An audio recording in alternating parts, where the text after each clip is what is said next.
We are live. I'll be careful with the coke.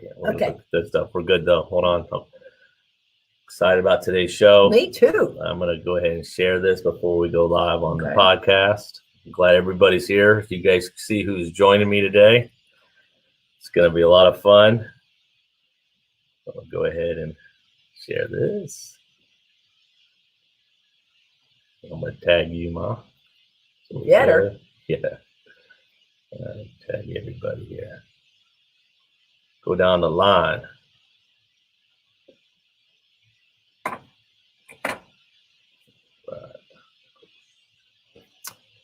Then we can hit record here. Okay. We'll lead off the show. Yeah. Go ahead. Welcome to Super Terb Podcast, which is awesome. And when I say we have an awesome show today, I'm not exaggerating. And you heard it. That's welcome to the Super Terb Podcast. I'm your host, Michael Terbet. You're a local real estate expert with the Ida Terbet Group, Coldwell Banker, HPW, a.k.a. Super Terb, a.k.a. Coach Terb. And I can't be more excited. I finally was able to hold my mom down here to get on the show. She doesn't really need much of an introduction. Just for many of you that are joining me today, this is actually, I'm just making sure we're recording here. Yep. Making sure we're on episode 18 of the Super Terb Podcast. I started this last fall to talk real estate, business, sports, and beer in the Triangle, mainly to feature local entrepreneurs, business owners, in this case, real estate. I talk real estate, we talk beer, we talk business, and just have a good time. And Ida, or Mom, I can't call her Ida. It's too weird. She doesn't need any introduction here. She's been in the real estate game for over 30 years. 34, I'll let you know. Well, I was just running that up. Mm-hmm. She has helped over 10,000 families buy or sell real estate. She has helped, sold over $1 billion in real estate. Yeah. It's been phenomenal. We moved here in 1986. I don't want to get ahead too much of what we're going to talk about, but we moved here in 1986 when I was 7 years old. And punishment as a kid was looking at houses, putting flyers up with my dad, pictures, you name it, anything real estate related. And I'd have to beg him to get in the car with me to go sign a contract, because in those days, there was no dot loop. We didn't even have a fax machine. So we had to physically go and sit down with the sellers to present the offer and get it signed. Exactly. And so we're going to cry. Yeah, I know. It wasn't very fun. And I'm going to get right to the just the real estate portion, which Mom and I, we can more or less do a little back and forth right now. And then we're going to take a little break and then we'll come back because I got to have a little bit of marketing in my commercials through iTunes. Okay. The real estate market today. All right. So something I want to touch on, guys. Here's my real estate tip.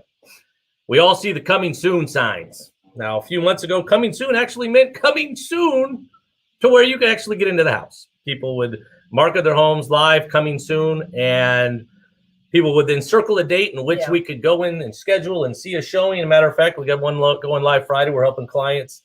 And first thing in the morning, I'm going to schedule a showing to get in there. But what we're seeing is homes selling before it even goes active. Because we're down 68% from a year ago in inventory. Flip side, because of the high demand, low supply. Never seen it like this ever. Oh, we're up 12% in our average appreciation for Wake County. Probably some pocket areas of Wake County carry inside the Beltline, probably even 15 to 20%. So what people are doing, because we have 70 people moving here a day, they are making offers sight unseen. They need to be in homes. There's photos, there's the virtual tours, there's the videos. So they have enough information to make that offer. We have Google Earth. We have the floor plans. So what we've had to do now is adjust, and I actually just did this for a client yesterday or 2 days ago, is we did our first tier due diligence offer to purchase. So for many of you guys are watching here, if you're in North Carolina or you've been in the housing market, you guys understand what due diligence means. We have a contract. North Carolina is a due diligence state where we actually have a contract where when you write an offer and you go on a contract, you give the seller a due diligence check or fee, in essence, renting the home while you decide you want to buy it. You go under contract, you give that seller a certain amount of money, and then then you make the decision whether you want to proceed. In this case, because we are getting multiple offers, this due diligence fee is getting into the thousands, if not $10,000s of dollar range to show the sellers how committed you are. Now, when you have a coming soon sign, though, or coming soon listing, agents are not allowed to show this home. If they show one, they have to show all. So what we're doing now is we're getting creative. If you're getting frustrated for not getting that home, we're actually doing what we call a tier due diligence agreement, where we're still going under contract. We still are put our terms together, but we're putting a due diligence check or amount to basically buy us a few days to actually get into the house to make sure my clients want to decide to buy it. Great idea. And then after those 72 hours, let's say, then they make that decision, then we give an additional due diligence check moving forward to closing, as well as extending our due diligence date to allow us enough time to perform inspections, appraisals, get loan approval, what have you.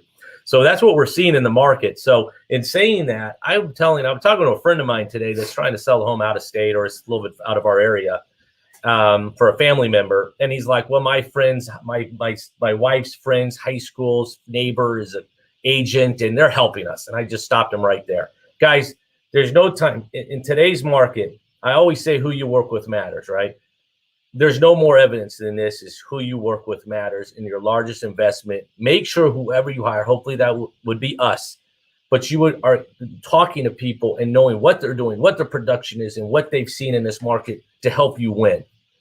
We're going to put you in the best position to win. So anyway, that's my real estate topic. We got a lot of movement going on right now, a lot of activity feeling. I just have allergies. She's got a little allergies right now. Cherry blossoms have bloomed. Yeah, we're recording still. So we're going to take a quick break. We're going to come back on the other side. We're going to have some fun with Ida Terbet. We'll be right back. And welcome back to the Super Terb Podcast. Again, I have Ida Terbet here, aka I call her my head coach. She's our team leader of the Ida Terbet Group here in Raleigh with the Coldwell Banker HPW. And we're going to have a little bit of fun here. So, Mom, tell everybody like what you did. I mean, coming here from, we're from California. You were always in sales, but when you got to Raleigh, we moved here obviously for my dad. If many don't know, my dad's a retired captain with American Airlines. We moved here for American Airlines. But what made you get into real estate? Well, actually, we moved from California, and I had already gotten to the point, which you didn't know because you were just a little boy. I had already gone and did the paperwork to start real estate school in California. And when your dad asked me, and to this day, I remember it because he used to always fly from the West Coast to the East Coast. So he'd call around 12 o'clock California time, and or 9 o'clock would be 12 o'clock here. So he called and said, Ida, they've just announced that they're opening a hub in the Carolinas. What do you think about coming? And I'm going there. And I took the phone and I thought, do you want to have an argument tonight, or do I just want to appease the situation? I said, honey, I don't know anything about North Carolina. He said, Ida, I actually soloed my first flight in the Air Force in Kinston, North Carolina, and it's beautiful. Would you at least come and look? I went, of course I would. We came and honestly fell in love with it. It was warm, and we felt like we could raise our children in a traditional public school and have them go in a neighborhood where they could ride their bikes. But most of all, the Christian and traditional values really showed, and we thought this would be a great place for you to grow up. So I had no idea. We bought probably one of the most expensive homes in Raleigh, but at the time I didn't think about it because we had just moved up on price from California. And if any of you know anything about California, the prices are 3 times more than what our homes are here now. Yeah. So we get here and I said, well, I'm going to start real estate as soon as I get there. We moved April 26th of 86. And I waited to August because it was an adjustment. You were easy. Colleen was the one that had a little bit of problems. So we made an adventure of experience going to museums and learning the areas. And as soon as the day you started going to school, I started real estate school. But prior to that, I had a clothing store where I met my wonderful husband and his daddy, and I inherited 4 children. And all I know is I couldn't keep the store and take care of the 4 children. Only one lived with us at the time, but there was a lot of dynamics going. And then we had you 9 months and 5 days later after we got married. So we're getting a lot of information on so this. we just stayed home. So what made me do it is I always wanted to go in real estate, but I wanted to wait until you and Colleen got old enough. So I started here. So you joined, and who did you join? What was your first firm? Coldwell Banker, but no, it was called HPW, Better Homes and Gardens. And you met somebody there that's still really influential Don and very Walston, close to your Don Walston, but He's probably not watching right now, but I'm going to cut this segment and send it to him here later. Yeah. So tell us about Don and the Better Homes and Gardens back in 87 then when you started? Yes. And first of all, my husband and I designed because I didn't know a soul.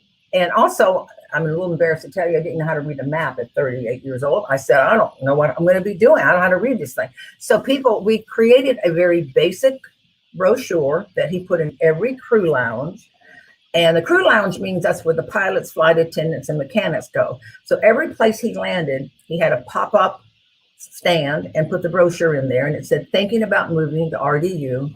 And for all of you out there that are in real estate, you can do basic. I'm telling you, looking back at this brochure, it looks so elementary, but it said what he wanted. Are you thinking about moving to RDU as a tear-off?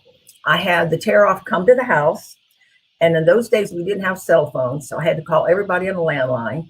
And I'd call them in the evenings and tell them, I'm a wife of a pilot. I know how it feels. Have you thought about coming to Raleigh, Durham? And we moved in a year and a half before the hub opened. We wanted to get here and get established, and I wanted to get into real estate immediately. I said, so I need to know the area before people start coming.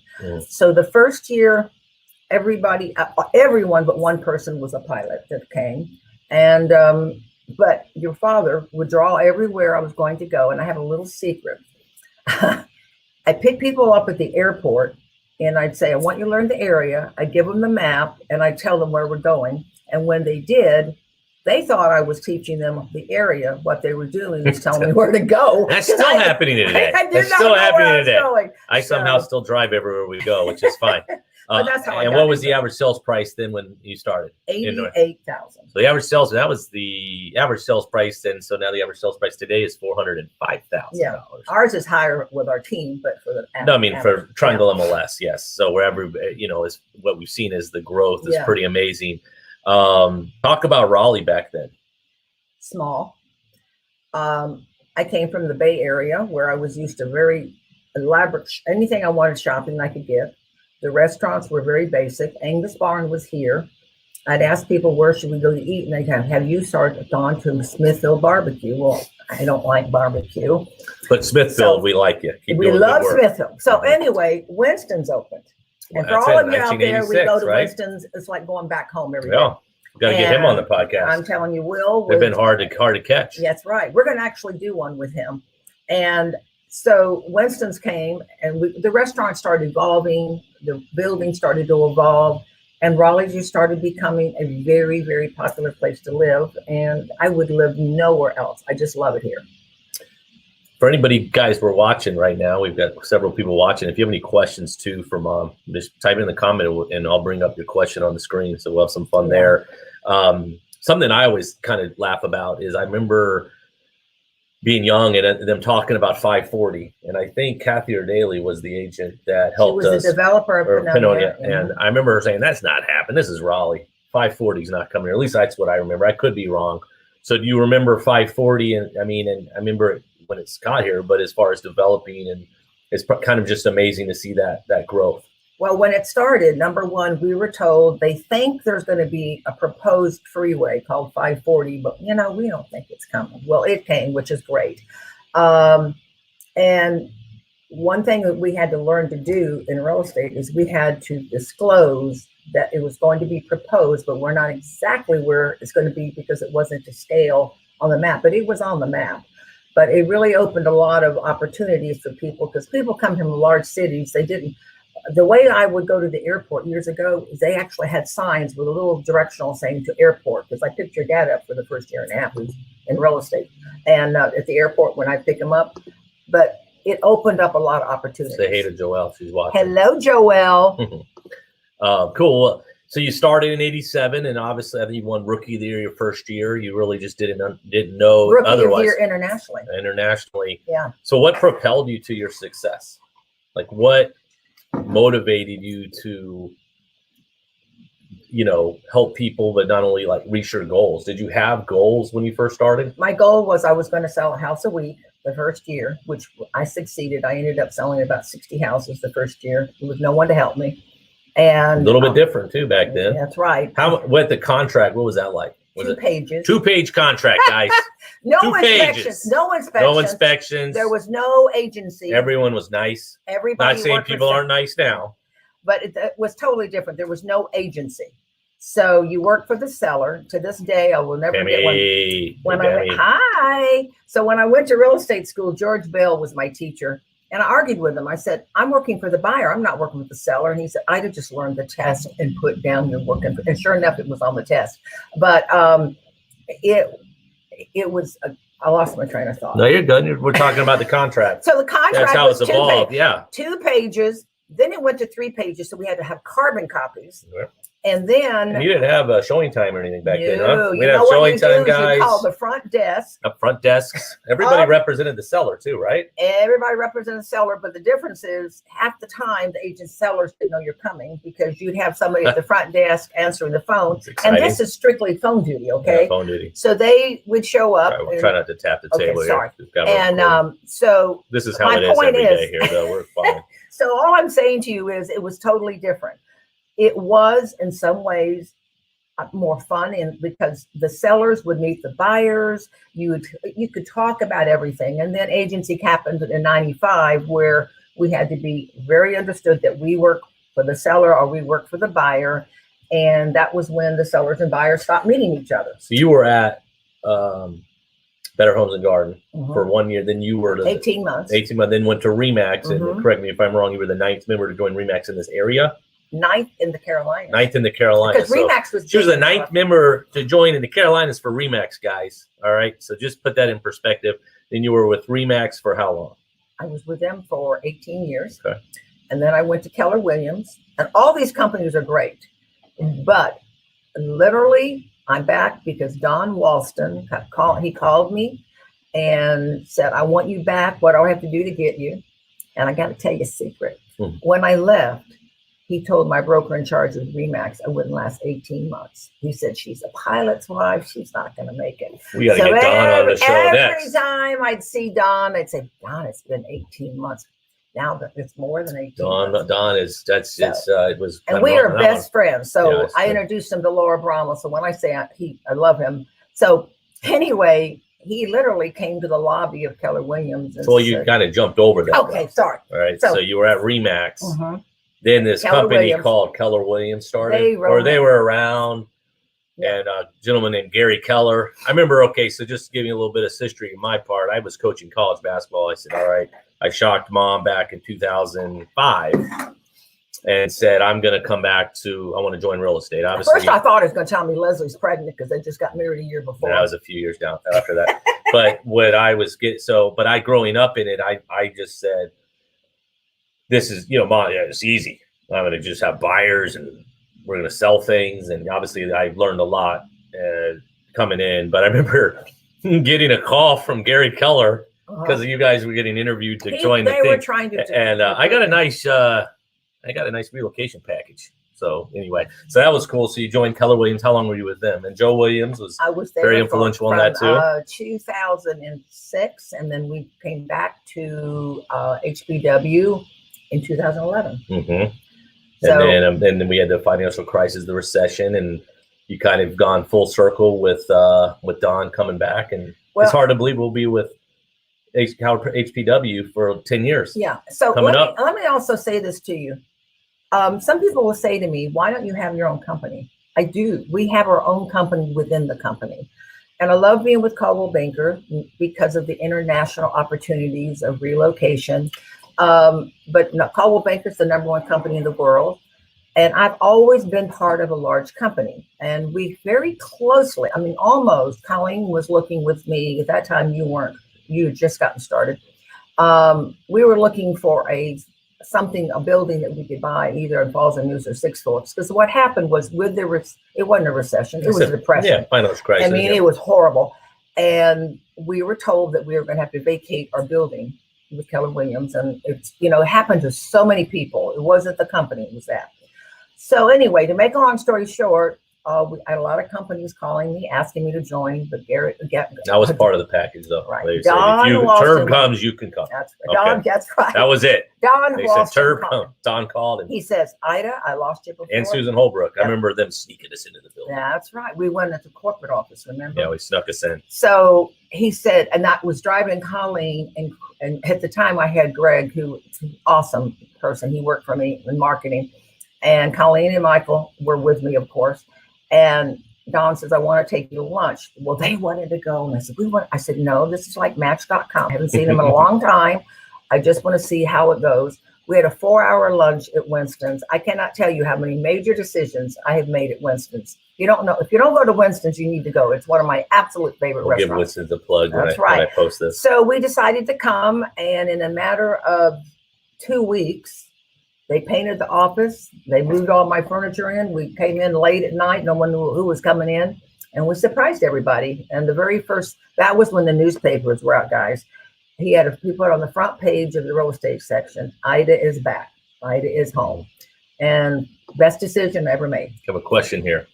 Yes. What's the number one, this is from Spencer Rivers. What's the number one piece of advice you can give me as a brand new agent and RDU? The new agent joining my parents' team and Micro Triangle Terb, maybe you could give me advice on working with your parents. I can do that for sure. So what advice would you give to a brand new agent? Do not listen to anybody about how hard it is. It's tough to make a living. Don't listen to any negativity. Just get out there and work and do everything you can to learn. And the only way you can learn is to get out there and just do it. All I heard when I started in because I started January of 87, all I heard was, oh, you should have been here when IBM started. I didn't care. I knew people were going to be selling. The first year and a half, I only worked with buyers, but awesome that you're working with your parents. Let me explain to you how it was for me. When Colleen came to me, it was a year and a half before you. She came, she was a manager of BB&T, and we were actually flying to Canyon Ranch, and we're flying first class. We're just so excited to go. She looks over and said, Mom, I want to join the team. And I looked over at her and I said, are you serious? The first thing that went through my mind is, I put her through college. She's got a good job. Do I really want this responsibility? I don't want to support anybody. That was the fear of a parent. And you coming on board, they're thinking, this is a big responsibility. Are you ready? Best decision Colleen and I ever made. She joined April 1st, will be April when she, Fool. yep. Mm-hmm. And then a year and a half, 2 years later. I got my license August 1st of 2006. Yeah. So Michael tells me he wants to join the team. Frankly, I was scared to death. I said, oh my gosh, do I want both of them? What? Because I'd gone through other recessions and the market was great then, but I was hesitant because I didn't want to feel like I was influencing them, nor did I want the public to think that I'm having my kids do this because they couldn't be successful in something else. He had a phenomenal career in coaching. Colleen had a phenomenal career with BB&T. But the highest compliment was the two of you wanting to come work with me and partner with me. I can't tell you, it was the best decision we've ever made. So think of it that way when you work with your parents. They have experience and learn from them, but also they bring a lot of things to me. Like, for instance, I wouldn't be the agent I am today if it wasn't for you and Colleen. They'll say to me, you're thinking like an old person. Don't do this. No one reads the paper anymore and things, because everything was print. So they have brought so much to our team to actually make sure that we are staying ahead of everything. So is that helping you at all in regards to advice? Just get in there. Don't listen to any negativity. Yes, it's harder to have buyers right now because there's no inventory, but you can learn. Yeah, I would just say too, to that question about working with family, I think obviously you have to have a very good relationship. The biggest thing that I see where a lot of families don't work out together is because over financials or for money. And that never comes up here. And if anything, the hardest challenge we have is not talking real estate. So, but we enjoy what we do. And I'd also would tell you to take the DISC personality test, because that's something, if you're not familiar with, just learning the characteristics of people, how to work with people. And she just mentioned, thanks so much. It's a tough market, but I'm diving in head first because you don't know any different. You don't know any different. I didn't know any different when I started in 06 and had about 6 months of Wild Wild West, as I called it. And then all of a sudden we heard this is easy. Yeah, we heard of these things called short sales. And then you start learning how to just adjust. But my suggestion for you is just learn as much as you can, learn your numbers, learn your stats, learn your areas, always be reading, knowing what the market's doing.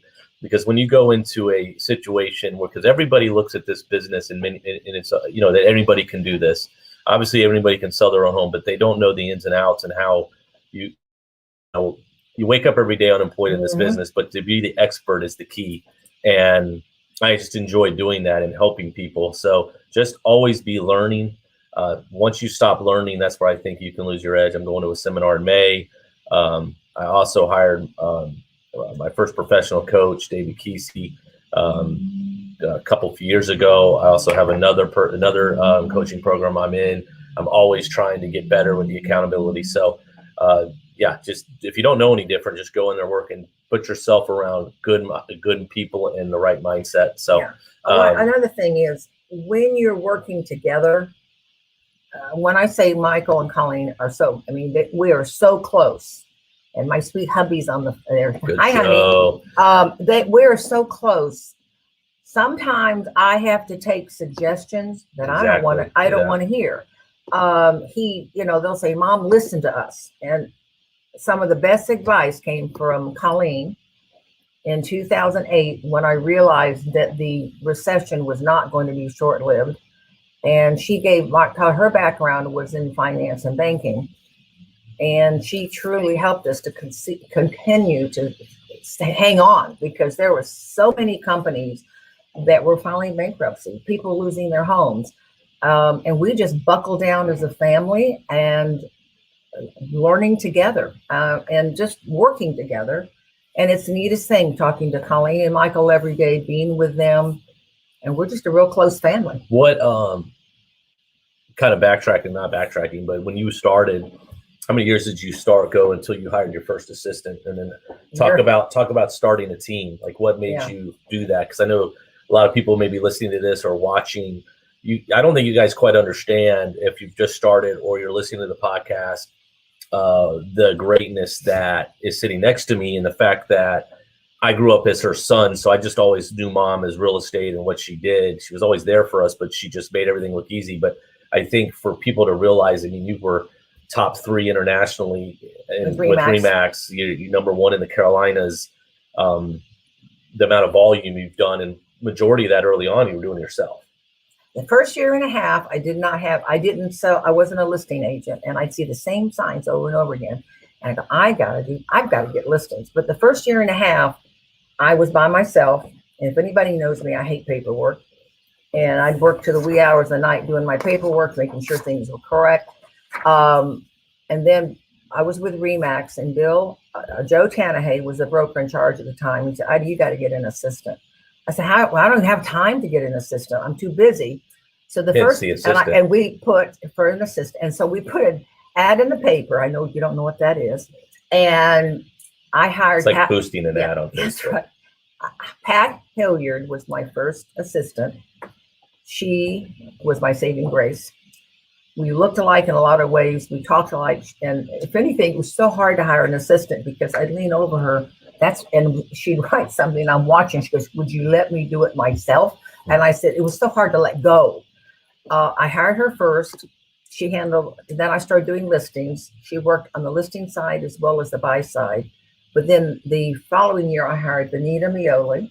She worked on the closing side, and Pat worked on the listing side. And for 8 years, they worked with me, where I'd go out and I'd come back and sell a house. They just said, "Look who said hello." Hello, who is it? Rob. Hi, Rob. He's watching on YouTube. That's our oldest son in California. Hey, Rob. He's moving out here. He just doesn't realize it yet. So all I can say to you is when we got started, it was, so you joined, you had Pat and Benita, and then you're like, all right, I'm going to hire buyer agents. Okay. This is a true story, guys. So that was the year I was number 3 internationally. And they flew me out with the top 50 agents with RE/MAX. And we went to it was the headquarters for RE/MAX. And Dave Leonard was there, and everybody else was there. And we had all round tables. And so, I remember conventions. We don't have them now. Hopefully in 2022. Yeah, I hope so. I'm excited to travel. And every person they would say, "Now, how many buyer agents do you have?" And I go, "I don't have any." And smugly, I said, "When they call me, they want me." And I'll never forget this. Top agent said, "You're either going to burn out or you're going to have a breakdown, because you cannot continue at this pace." Because I didn't want my children, I didn't want our family to be neglected. So, I just worked all the time, but made time for all of you at the same time. So it was nothing for me. She did find pretty much every payphone booth. Oh, when yes. when we're on Disney vacation, World, wherever it was. we'd be in a port at Yep. a cruise, and They Sherry's just knew mom, me. yeah, she's on the phone. But what I'm saying to you is, I thought, and now I can't imagine not having agents on my team being buyer agents, because I haven't worked with buyers since 1997. Well, really, me. And 2006 was the well, no, last. but 1997 is when I hired my first buyer agent, and she's still with me, Gail Welch, and we still laugh about it. And now I've always had And buyer then, agents. we have some agents that do listings. So Yep, you let go of that. So it's baby steps here. That was hard for me to do too. I know. It's just baby steps. We're letting that go. So we could talk for a long time. Mhm. If anything, we talk a lot. Let's talk. We got a fire truck going by. We got to work on our studio a little bit. I'm working on that. It's natural. It's natural. So what are we seeing now in the market? Never have I seen this before. We have less than 2 weeks worth of inventory across Wake County. Never have I seen this before. So trying to explain to people that haven't been in the market, they haven't bought in a while, or first-time buyers. The biggest thing I see, and not to interrupt you there, is creating the right expectations with your buyers, especially the buyers. The sellers, their biggest thing is, where are we going to go? Like, that's they a know, challenge for them. they know there's no better time to sell, but you don't really see lateral moves anymore. Now I'm helping a client right now where they're doing a home equity line of credit, or what we call bridge loan, because most of these sellers have their equity in their house, their down payment. But if you try to go into a competitive multiple offer situation, that's what you're going to be in when you write an offer. We can't indicate that you have to sell to buy. Now, of course, let me rephrase that. If you have to sell to buy, then that's a whole nother discussion. But because you want to sell to buy just because it's more convenient, it's never going to work. Even if your home is sold and it shows under contract, that used to be a strong offer, because you could show the seller a date in which you're closing, and you could time your closing around that date. Well, that's fine and dandy when you're the only offer, but when you have multiple offers, it's very difficult for a seller to accept that, because it's one more domino that has to fall. So just really having the buyers understand what they're getting into, and where I'm seeing this market, because I still am very involved with buyers and sellers, is that there's a percentage or portion of buyers that are just getting pushed out in this market. I've actually, about a month ago, and I'm not exaggerating, I listed a home, and now I can say what it was because it's closed. The seller put in, by the way, we have the best team of vendors. So when I go into a home, I always want to prepare the home so we can get top price. Now it's to get multiple offers so you can sell it for more than full price. The due diligence is important, but most of all, you want to be ready to close quickly. And the first thing that Michael and other agents do that you're excellent at is, what is important to the seller? Quite often the seller will say, I can close in 30 days, but I want to have an option to rent back for 30 or 60 days because they don't know where they're going. I only work with sellers. So I'm going to tell you about the seller side. Sellers, and I get a lot of people that have lived in homes for 20, 30 years. They're ready to downsize. So I have the luxury of, most of them already know where they're going because they're buying somewhere else. But there's a lot that says, I want to sell, but I don't know where I don't know where to go. I have convinced sellers, look at it this way: get it sold, get your money, go live in temporary housing. Just go, because you can't rent a house now; they're hard to find. Go to an apartment, rent it for 90 days. There are many, many out there. But when you do that, you have the opportunity, when you see it, you can buy it immediately. And I know that sounds so strange, but if you wait to find what you want, and you don't feel comfortable having two house payments, because believe me, a lot of people did that in 2004, 5, and 6. And when the subprime lenders went bankrupt, they were stuck with homes they couldn't sell at the price they thought. The answer that I give people now is, when they're like, where are we going to go? I just ask them where they want to live.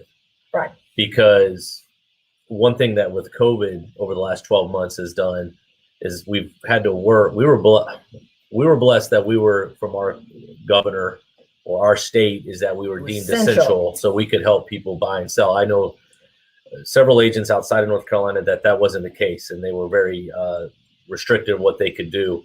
But what we've all learned is a lot of people are working from home. Like a friend of mine, it's like the first time he's been back in the office in forever. Yeah. So a lot of people now, what we're seeing is people moving to the outskirts. They don't necessarily have to be close to work. So it also too depends if you have kids, and I understand that. But if you're in a position where I want to go to the beach for 6 months, I want to go to the mountains for 6 months to a year, and I'm going to work virtually. But when the right time is to buy, I'm not going to have anything holding me back to do that. The properties that I see selling right now are people that are moving to another home. They've already got a property. They are building, which they can't build homes fast enough right now. Yes. Or it's an investor that the tenants just moved out. And I think we're going to see more of investors selling in the next few 3 to 5 months over the summertime due to leases expiring, and they want to capitalize on their equity in the house.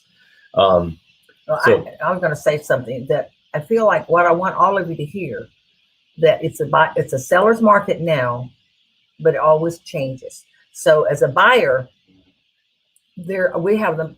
Our agents are also professional, and they've learned. Michael is basically our coach for the agents, and he has taught them and educated them that you've got to make sure that you guide that buyer for their expectation, because some buyers still feel like that they can negotiate. And well, you go, no, I love the buyers say, I don't want to get in a bidding war. Yeah, well, you're going to. Well, I tell buyers their victory is getting the house. At a rate that's at a low 3s, high 2s, depending on where the rates are at the time. Victory for you is getting the house. But also, when you buy the house, yes, you may pay $20,000 over, but you'll make that will all it's all going to catch up, and then you will not be overpaying. You're paying. This is what I tell about sellers. Right now, the demand is more than the supply. So if you are all thinking at all about selling, I've been doing this for so long. I tell sellers this is the time to do it. Also, luxury homes have never sold the way they're now. Mm-hmm. And luxury homes are anything over $800,000 or $900,000. And we're selling $1 million homes like we've never sold before. We're also, and that's, I think, indicative of people moving from different parts of the country that look at our $1 million homes, and it'd be $3 or $4 million where they're coming from. Mm-hmm. We're seeing a lot of people moving from California, DC, New Jersey, Connecticut up north. Not so many halfbacks, as we call it. We go New York, Florida, then come back halfway. But a lot of people can't get here fast enough because, one, we've been ranked number 1 or top places to live, not only in the technological field with RTP, but the universities, the schools. We have beaches a couple hours away, mountains a few hours away. Taxes are relatively low in consideration to other parts of the country. So it's just a phenomenal place to live. We actually have 4 seasons most of the time here. We just didn't get our snow this year. Well, we usually have 4 seasons in one day here in North Carolina. There's times we'll wake up, it's 37 degrees, and by afternoon it's 80, and then of course we'll have rain and who knows, but it's just a great place to live. So I people are asking me too, when's the other shoe gonna fall? Like, when's the bubble gonna pop? And I just said, look, first of all, you can't compare our market now to 10 years ago. It's just completely apples and oranges on how we got to each part of this, the case. I mean, in January of 2009, we had a 19-month supply of homes. We had over 20,000 listings. I had 100 listings. We had over 20,000 listings in the market in the county or triangle MLS. Just for fun, a couple weeks ago, I asked the team, I said, hey, let me know how many active listings are in Wake County, single family. Hard to believe. And then let me know how many are under contract. And there was slightly over 800 homes for sale and over 4,000 pending. Pending means 30 days or less. I don't know how long it's going to take. I think it's going to take a while to get that supply, but we're going to see. I was going to say one thing if I can. One more thing. There are a lot of people that did not list this year because they wanted to find out what was going to happen with COVID. Now with the vaccine, so many people are feeling more comfortable. We're going to start seeing more sellers listing their homes. So I want you to understand, as buyers, it's going to change. Yep. But we had a year of people, so many people, unless they could leave the house, they didn't want people to come in, and it restricted people to want to sell their homes. One topic that we'll talk about, because I'm going to cut this up. This is going to be great to have individual little clips, is forbearance. So forbearance, we learned a lot about what forbearance was a year ago. For many of you, don't even know what that word is or what it means, but a year ago, obviously, we got hit with COVID-19. I remember it was only supposed to last 2 weeks. Yep. Well, what lenders were doing is they allowed forbearance for homeowners because obviously we didn't cause this pandemic. I mean, it wasn't like 2009 where we were fiscally irresponsible and it was a crisis financially. Here, they gave sellers the ability to pause their mortgage payments at the original 3 months. Now it's to the end of June. Yeah, and they've been extending it. So these sellers haven't been making payments. Now it's not hurting them, but obviously when they go to sell, they're gonna have to pay the amount that they owe. So it's almost like a little, it's not, but it's similar to a balloon payment when you close, because when you close, you're gonna have a payoff and it's gonna account for all the months that you had deferred payments. Mm-hmm. So we're also going to see in the next, and I've heard June, I've heard and it could be extended till the end of the year. But when those deferred payments or forbearance gets lifted, people are going to start making payments again, and they may be able to do that. However, if I'm that seller and I may want to capitalize on my equity, maximize, Right. and still make money, that's something I also think we're going to see an influx of listings. Well, as and we're gonna have, again, so many people had to do, again, let me explain the difference between forbearance and deferred. Well, a lot of people I think don't really understand, because I think so much of this is lender dependent, because even when I talk to our preferred lenders, they don't give us straight answers. It's talk to your bank and But what they're going to I'm do. saying to you is deferred means that let's say you do not make a payment for 10 months and it's $3,000 a month, and all of a sudden 10 months you have to pay. You owe $30,000. And if you're a family that says, oh my goodness, I don't have $30,000, but you've got $150,000 in equity, you sell that home and then you can move somewhere else. And so many times you want to either get bigger or smaller, but it doesn't affect your credit. I want to make sure everyone understands that. It just means deferred means it's going to be put at the end of your mortgage balance will be larger. Forbearance, so many people think forbearance means the same thing. It's not. Forbearance means you do not do the end of the mortgage. You have to pay when that forbearance is over. You've got to pay a lump sum. So deferred means you're going to just have a larger payment or mortgage at the end, and forbearance means you're just having it deferred, and that's what's so misleading people. Forbearance just means you're not having to make payments. It's not affecting your credit, but when it's due, you have to pay a lump sum. It's not put at the end of your mortgage. It's going to be interesting times. Yeah. All we can do is just take every day as it comes, help as many people as we can help, put them in the right position to win. And what's impressive too, Mom, is that you started in 1987. How many recessions have you been through? We went through the savings and loan, which was from 89 to 91. That was short-lived.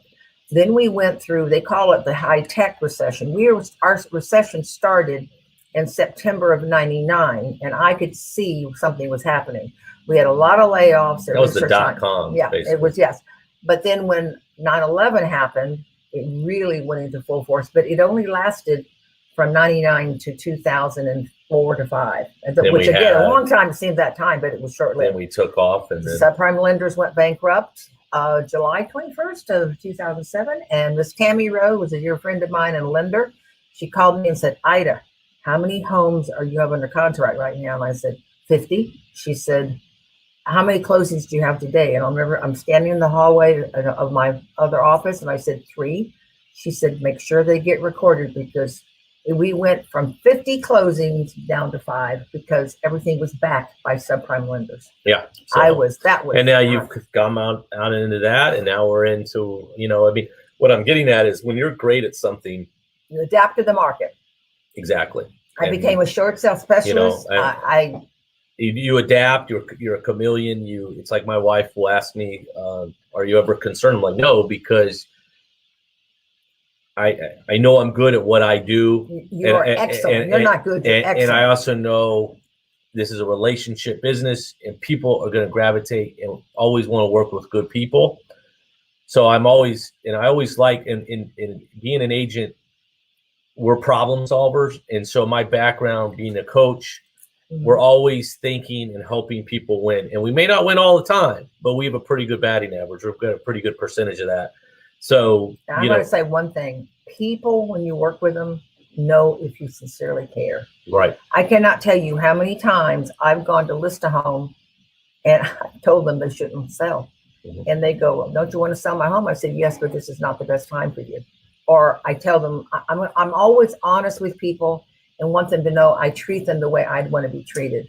All right. Well, I got a few other questions, and then we're going to take a small break, and then we're going to talk about even more fun stuff, the local brewery of the week. All right. A couple things. So where do you see the Ida Terbet Group in 5 years? I will still be 100% involved. No kidding. I love what I do. Michael and Colleen will be always partners. And our team will continue to grow and be successful. We have the best agents on our team. Half of them work with sellers and buyers. The others are buyers agents. But when I don't mean to sound corny, but we truly are a family with our team. I care about each and every one of them. So what I see 5 years from now is us to continue to grow and succeed. Every year we do better than we did before. And we're going to adapt, whatever the market is. What is the most rewarding thing that you like about what you do? Truly seeing people happy and seeing people succeed what they think they're going to be getting on a home or getting their home sold, where they feel they've had attention from the moment we list the paperwork to the closing, but seeing them really happy and just thrilled with the experience. That's what makes me really, really happy. I think I want them to be thrilled. I think that we deal with a lot of emotions in this business. You know, there's bad days, good days, like anything else, but there's nothing better than, for example, talking to my buddy, getting his wife on a conference call, telling her I need to ask her a question, and then telling her to start packing, you know, and the scream or the yell on the other line, or helping people move, turning those chapters of their lives to something else is pretty cool to do. And that they rely on us to do that is really humbling and rewarding. And when I go to a home, I do everything from helping them prepare the home, stage the home, get the vendors for them. I go back, I'm involved from the beginning to end. And I've had people say to me, you can't go with this show without not talking about Andre Sorrell. I'm telling you, he's from We keep him pretty busy. He does probably 90% of his work is with us. We have a system. And no agents, you can't have them because we keep them too busy. Too busy. But I guess when you said what is most rewarding, it's truly they become friends of mine, and years later 20 years, and they'll say, Ida, I want to sell my home, and it just means a lot. But what's really cool is seeing you work with their children. And little kids come up to me, oh, you remind me of my grandmama. Or children that are grown like him, you know, they remember. It's just fun seeing. Well, it's also cool when you sell a house, and then 5, 7, 8 years you've sold them a house, and you're selling. I have clients where I've helped 5, 6 times over now. It's pretty cool to see. Spencer commented again. This is a pretty cool comment. I like it. It says, I can't wait for that moment for me. So that talking, telling people that they've won. So this is pretty cool because I want to know this answer. Best thing or moment in your career? Ooh,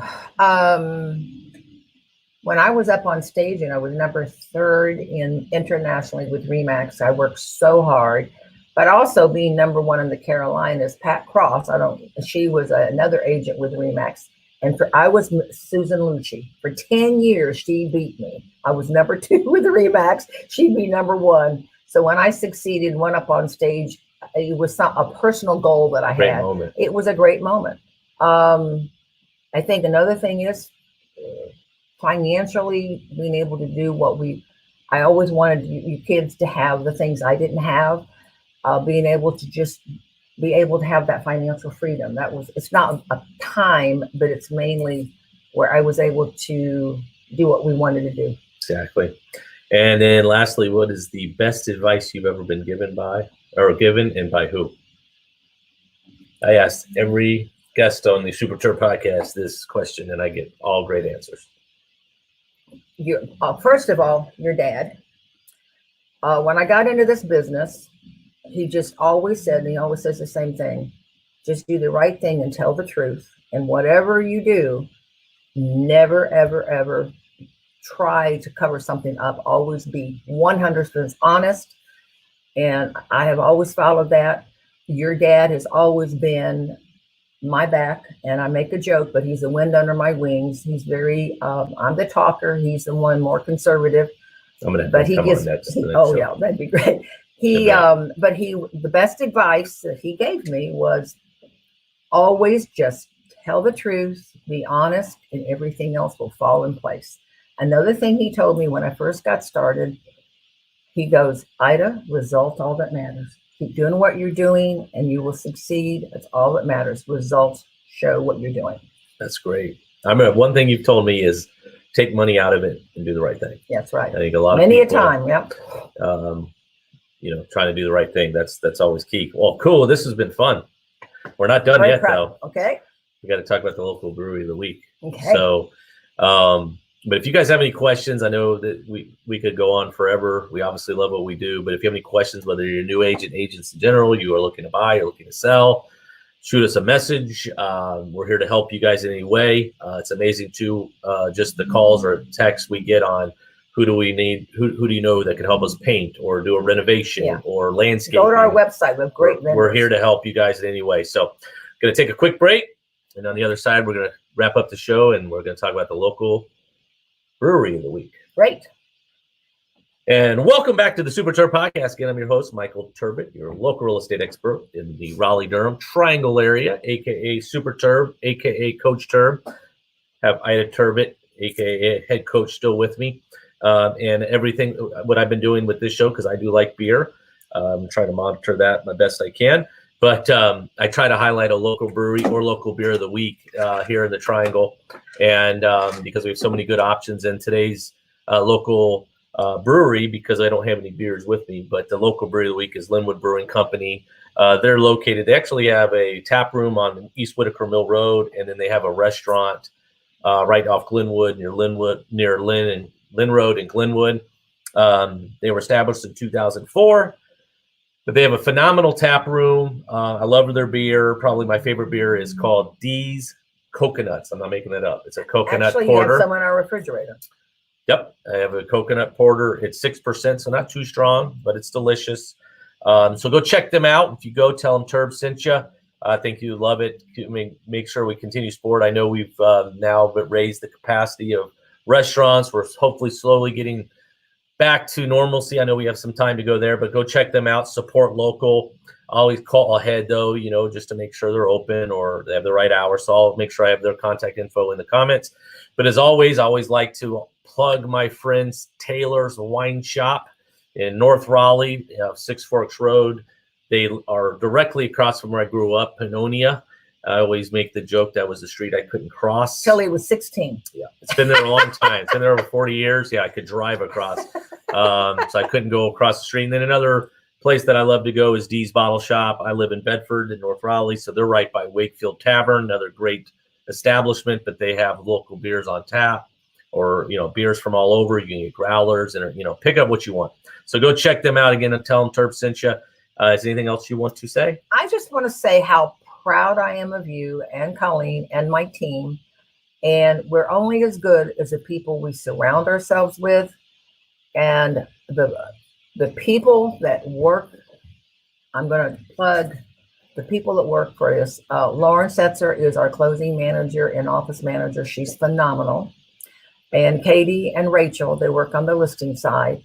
But without them, my job wouldn't so easy. And then the agents. And our couriers. We have, that's another thing that we have courier. We call them field care specialists, but they put out the flyers, the booklets, our vacant houses. They check on them, make sure that everything is working, that we don't have any surprises of anything leaking, the toilets are clean, everything.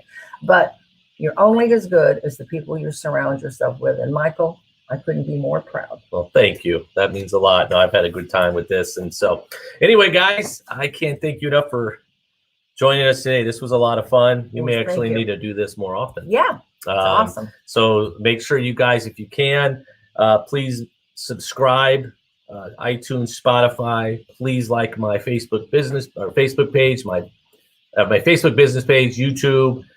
Leave hopefully a 5-star and a review. It really mean a lot. And until next week, it's fun. I have multiple guests coming on. They want to be on here. If you're a local business owner, coach, you're in business, anything, come on. I'd love for you guys to tell your story. So again, it's Michael Terbet and Ida Terbet. You're a local real estate experts with the Ida Terbet Group, Coldwell Banker, HPW. And as I'll always say, guys, who you work with matters. I love it. All right, we'll see you guys next week. We'll see you.